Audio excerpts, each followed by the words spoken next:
নমস্কার বন্ধুরা, লিলিমা রান্নাঘরে সবাইকে স্বাগত। আজকে দেখাবো সয়ানবড়ি আলু দিয়ে একটা সিম্পল একটা রান্না। আপনারা দেখতে থাকুন। ফার্স্টে হচ্ছে জল গরমের মধ্যে সয়ানবড়িগুলো আমি দিয়ে দিয়েছি, একটু 10 মিনিটের মতন ভিজিয়ে রাখবো। আর এখানে হচ্ছে কড়াইতে হচ্ছে তেল দিয়ে দিয়েছি, আর এখানে দিচ্ছি হচ্ছে 5 ফোঁটন। আর আমার চ্যানেলটা যারা এখনও সাবস্ক্রাইবার করুনি, সাবস্ক্রাইবার লাইক কমেন্ট করে আমার পাশে থাকুন। এবার দিচ্ছি একটা পেঁয়াজ কুচি দিয়ে দিয়েছি, পেঁয়াজটা লাল লাল করে ভাজা হয়ে গেছে। এবারে হচ্ছে সয়ানবড়ি আর আলুটা দিয়ে দিচ্ছি, দিয়ে একটু ভাজা ভাজা মতন করতে দেবো। আর এখানে হচ্ছে একটা টমেটো আর 2-3টে কাঁচা লঙ্কা এখানে চিড়ে দিয়ে দিয়েছি। এবারে এর মধ্যে আমরা দিয়ে দেবো হচ্ছে নুন, হলুদ, গুঁড়ো লঙ্কা আর হচ্ছে ধনে পাউডার। আর কিছু কিন্তু এর মধ্যে মশলা যাবে না।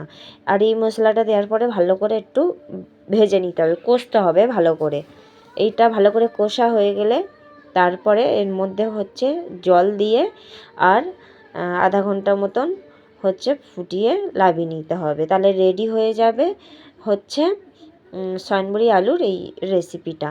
এটা একদম কিন্তু সিম্পল রেসিপি, ভাতের সাথেও খেতে পারেন বা হচ্ছে রুটি পরোটা যাই হোক দিয়ে খেতে পারেন। আর এটা হচ্ছে খুব একটা ঝোল ঝোল হবে না, একটু মাখা মাখা হবে, যেহেতু নিরামিষই পেঁয়াজ দিয়েছি তাও আমি নিরামিষই বলছি।